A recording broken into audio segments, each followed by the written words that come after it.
Good morning and welcome back to NASA's Johnson Space Center for today's mission status briefing. It's flight day 11 of the STS-134 space shuttle mission to the International Space Station. And for an update of, or a recap of today's activities on board the shuttle and station complex, we have the lead space station flight director for the flight, Derek Hausman. Again, we'll start out with opening comments and then take questions. Derek? Okay, thanks, Kylie. Good morning, everybody. Well, as Kylie mentioned, we're just wrapping up flight day 11. As I was leaving the control center, the folks in the station side were just starting their evening daily planning conference with Ron Guerin and the rest of the station crew. We started out today with docked late inspection. And of course, the shuttle crew uses the Space Shuttle robotic arm, grapples the orbiter boom sensor system, and then uses that OBSS to inspect all areas of the shuttle thermal protection system. The crew actually got started early on that procedure and thus finished early, which was a great help on a pretty busy day. It allowed the EVA crew that's going to be conducting EVA-4 tomorrow to get started on their preparation activities a little earlier. The dock late inspection procedures were completed all nominally. The data is all on the ground. The expectation is that by the 1 o'clock MMT here in Houston, that there will be a discussion of the preliminary results, and the expectation is that within the next 18 or 20 hours that all the imagery will have been analyzed, and the expectation is that we'll clear the vehicle, give it a good, clean bill of health in terms of the orbiter TPS. You may recall that the reason that we're doing this docked late inspection as opposed to the typical late inspection, which is scheduled post-undock, is that on EVA-4, we're actually taking the OBSS from the orbiter and stowing it on station where it will remain for the life of the station. And I'll talk some more about that when I get into the EVA-4 details. Additionally, today, once that dock late inspection is complete, Greg Shamatov continued his work on the oxygen generation system on station. We talked in my briefing 2 days ago about the fact that Shamatov installed a filtration cartridge and some plumbing associated with that cartridge on the oxygen generation system water loop in an effort to clean contaminants from that system. Today, Taz did a final leak check of all the connections he made, verified no leaks, and he went ahead and closed up the rack and buttoned up the system. Now engineers and flight controllers on the ground are going to reactivate the oxygen generation system and assess the performance of that filter cartridge. Let's see, in addition, of course, the EVA-4 crew plus Drew Feustel, who will be their IV, or the person orchestrating the spacewalk from inside the station, prepared for their EVA. Part of that preparation was swapping out the EMUs. So at the end of the day, we'll have Mike Fink's EMU and Greg Shamatov's EMU both in the airlock, ready to go for tomorrow's EVA-4, and then Drew Feustel's EMU, which he's done with for this mission, is in a configuration to return on the shuttle. In addition, of course, to the setup hardware, they did the procedure review, and they also got their tools reconfigured and ready to go. And as I was leaving the control center, the EVA crew was well ahead of the timeline and just doing their final procedure reviews and discussions before we put them to sleep for the night. Additionally, as we discussed yesterday, we plan to use the camp-out protocol for this EVA, and that's primarily due to the issue that we had on EVA-1 relative to Greg Shamatov's carbon dioxide sensor. So we're going to put Mike Fink and Greg Shamatov in the airlock overnight, and then in the morning we'll repress the airlock, bring them out, give them time for breakfast and personal hygiene, and then get them suited up and ready to go. In terms of EVA-4, just looking ahead to that tomorrow, as I said, the first activity involves actually stowing the OBSS on the station S1 truss. So the OBSS will be positioned by the station robotic arm in a position that Fink and Shamatov can actually grab it and place it on stanchions on S1. Once we do that physical connection on the S1 truss segment, the EVA crew will translate to P6, where they retrieve a power data grapple fixture, or PDGF, that's not in use. We'll bring that PDGF back to the OBSS, remove the existing grapple fixture, which is designed to interface with the shuttle arm, and replace that EFGF, as we call it, with a station PDGF, which can then be grappled by the station arm. At the into the EVA, once all the OBSS-related tasks are completed, we're doing some work on one of the spare SPDM arms that we actually launched on ELC3. There's fasteners on those arms that we're concerned with the thermal cycles on.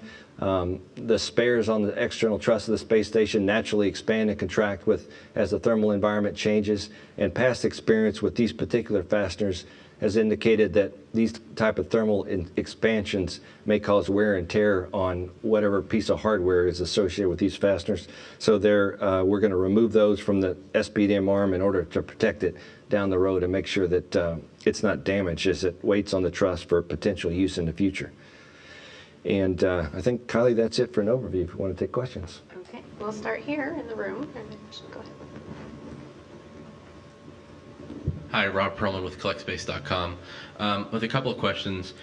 First, I realize this is a shuttle side thing, but I think I heard a call about the shuttle crew having an issue with their WCS and maybe with the using the station's WCS as well. Do you know what that was about and what the situation is? Yeah, the conversation probably related to which shuttle crew members were actually using the station WHS, or basically the station toilet.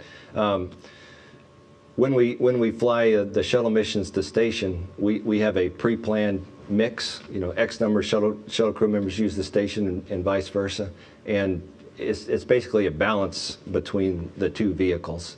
And based on what we've seen over the past several days, we made a decision to move all the shuttle crew members over to station. So that's probably the conversation that you heard.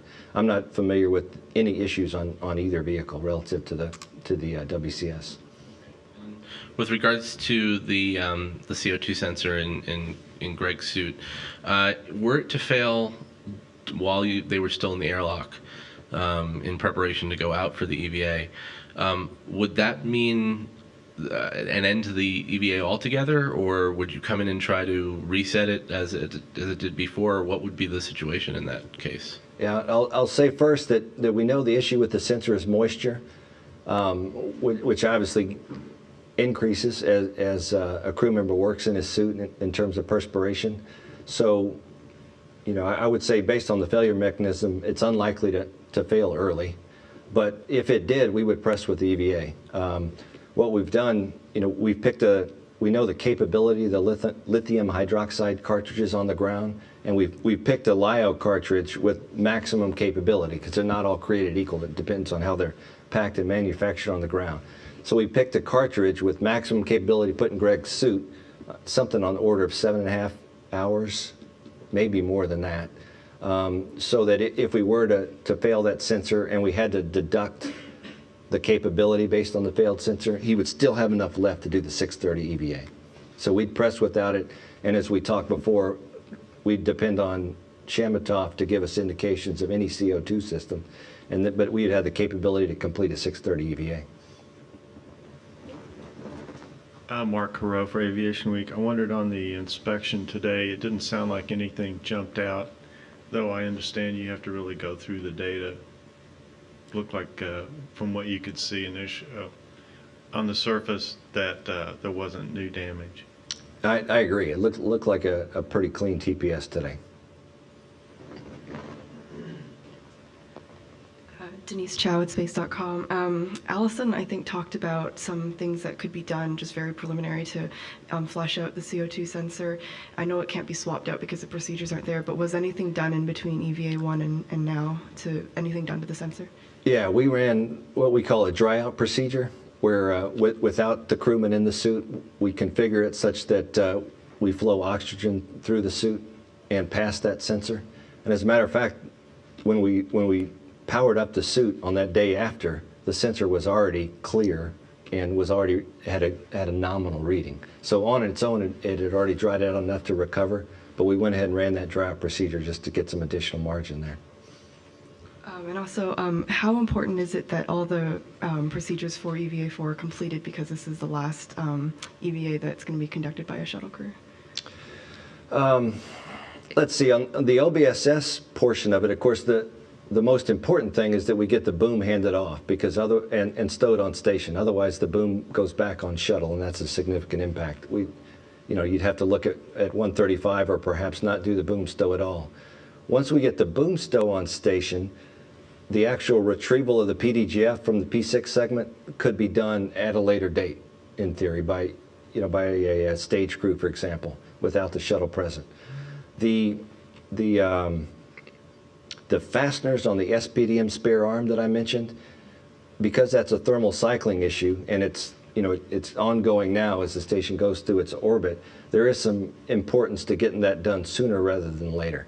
So if we were not to do that task, these EDF fasteners on that SPDM, that might be something that's considered for STS-135, perhaps. It'd have to be weighed against everything else that's planned. But the power and data grapple fixture in particular, with no near-term use for the OBSS, no specific use, we could live without that PDGF for some amount of time. Okay, now we'll start with questions on the phone bridge. Charles Atkinson, please. Good morning, Charles Atkinson, Space Launch News, Examiner.com. I was wondering if you could discuss the issue with APU-2 yesterday, and will it be operational for landing? Yeah, unfortunately, I'm not prepared to discuss the details of the failure. I can tell you that it was a redundant heater on a different APU than we had the issue with pre-flight. So no changes in procedures required, and we still have a fully functional redundant heater string available to us. So you feel very confident going into landing with this APU, or is it going to be tested the day before landing? Yeah, we'll manage the system the same. No changes the way we're managing that heater system in the APU, and with a single heater, we still have all normal capability. There's no issue with freezing the lines or any of the other things that were discussed pre-flight. And the failure the failure that we did have was intermittent. So we know for sure that we've got a good redundant heater string. Okay, thank you. And one last one. I was wondering if you could step back for a moment and share your own thoughts on Friday's final Space Shuttle crewed EVA. Will you keep a few NASA spacesuits also on the space station? Yeah, and starting with your last question first, we'll maintain a EVA or spacewalking capability on station for as long as station is on orbit, and we can do all the things that we can do relative to an EVA station only without a shuttle as we can with the shuttle. Of course, the airlock is there; it stays with the station. We'll have enough EMUs to support two-person EVAs. We have all the tools required. We are actually building up an inventory of spare parts for the EMUs, such that we are in position on station to do maintenance on the EMUs that to this point we weren't able to do. A good example is this CO2 sensor. We mentioned after EVA 1 that we have a CO2 sensor for a EMU on board, and that the procedures were in work but weren't ready. And that's an example of the capability that we're building up to. Instead of flying the EMUs home to be refurbished and repaired, we're going to have the spare parts and the procedures and the techniques ready to go on orbit in order to protect that capability. And on station, there's a number of critical components that require a pretty quick reaction, a reaction in terms of maybe 10 to 14 days in order to protect the station. Things like the external thermal control system, main cooling pump, certain key components in the power system, so that what we plan to do is preserve the capability on station to stage a spacewalk to change out one of those critical spares within that 2-week window. So short answer to your question is we'll continue to do EVAs from station, and we have all the capability that we have during a shuttle dock mission. And that your first question, when I started working the station program, it was well before STS-88-2A when we launched the first U.S.-built piece of hardware, the Node 1 module, and we were in that redesign cycle, if you will, where every couple of years there would be new ideas, new thoughts. Perhaps we had to scale back or change the design, and you know, in that kind of period, it can get a little discouraging, and you kind of start wondering if and when we're ever going to fly real hardware. But you know, once we hit the ground with STS-88, launched the Node module in 1998. Looking back at what the station was then, two relatively small pressurized modules without a capability to support people, to what it is now, this just huge, amazing laboratory with the ability to support 12 people for short periods, to support 6 crew members long term, and the spacewalks that we accomplished. We have come a long, long way, and it's an amazing capability that we've built, and I'm just proud to have been a small part of it. Okay, and just briefly to confirm, you won't rely on just the Orlan suits. You'll be using American NASA EMUs? Yes, that's correct. And you know, it's a good point you make. We also have the capability to do EVAs using the Russian airlock and the Russian Orlan suits. We have a separate and independent capability using the U.S. airlock to stage EMU-based American EVAs, if you will. So, I mean, it's an EVA that would look exactly like the ones that we've been doing this dock mission, except the orbiter's not docked. Thank you so much. You're welcome. Next is Philip Sloss. Philip Sloss with NASASpaceflight.com. Following up on Charles' question on Greg's EMU, is for future EVAs that might use that EMU, is there any thought, maybe in the short term, to preemptively doing a flush of that sensor before you would go out to do that? Yeah, that's certainly one option. I would tell you that my expectation is that once we get this dock mission behind us, is that there'll be a lot of focus and emphasis on the procedure that we're developing to change out the CO2 sensor. So we do have a spare on orbit, and the procedure needs work, needs validation, needs analysis, but I would expect that to be the focus over the near term, to get that procedure ready to go and at some point have the on-orbit crew change out that sensor. Okay, thanks. And do you have any general status on how transfer is going, and also the status of the CEDAR work? Yeah, the CEDAR work is actually is going very well. I told you, I guess 2 days ago, that the crew was able to remove the CEDRA hardware from the rack in which it's normally mounted, and we moved the CEDRA, their carbon dioxide removal assembly, to the GEM module, which is a good workplace.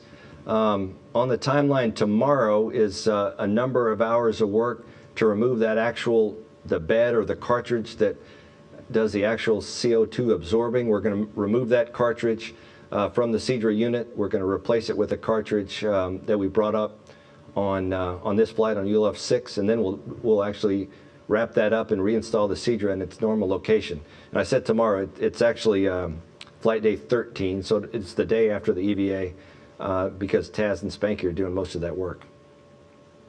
Okay, thanks. That's all for me. And on the transfer question, going very well. I don't have the specific numbers, but we're ahead of schedule, and then flight day 13 and 14, we wrapped that up. Thanks. Okay, next on the line is Marcia Dunn. Yes, hi. Derek, do you have any idea what set off that smoke alarm a little while ago? Yeah, that's a good question. I didn't mention that, but that was a little excitement in the middle of the night. What we had was an onboard alarm and then an indication on our caution and warning panel that one of the 4 smoke detectors in the service module was in alarm. Looking at the data, it was quickly obvious that the other 3 smoke detectors in the service module were not showing any indication of smoke, and then the Russian crew called down per procedure and per training to report to MCC Moscow that there was no visible smoke and no burning smell, which are the key pieces of information that we try to get from the crew. In addition, in that call, the crew reported that they were working in a compartment in the service module where that smoke detector is mounted. So what we assume happened is that there was some dust kicked up by the crew's work in that area that obscured the sensor briefly, looked like smoke, and caused the alarm, which is something that we've seen in the past. The fact that none of the other 3 smoke detectors showed any indication of smoke. In addition, the nearby U.S. modules also didn't show any indication of smoke, allowed us to pretty quickly call it a false alarm and get the system back in a nominal configuration. that's all from me. Okay. Next is Todd Halverson. Thanks very much. Derek, you guys are about to declare victory on assembly complete of the USOS, and I'm wondering if you could compare this accomplishment to or rate it among other human engineering achievements. Thanks. That's a tough one. It's tough because I'm biased, having lived through it and having participated in most of it. But when you consider the capability that we've developed and just the amazing things that you can do with this laboratory that we have on orbit now, the numbers of folks that can be supported, our ability to repair it when it breaks, the potential that it has, in terms of science and payloads and other things, I think it's got to be right up there. I mean, for me, the Apollo moon landing will always be the pinnacle for whatever reason, just my personal perspective. But I would certainly put the space station right up there with anything else we've accomplished. Thanks. That's all from me.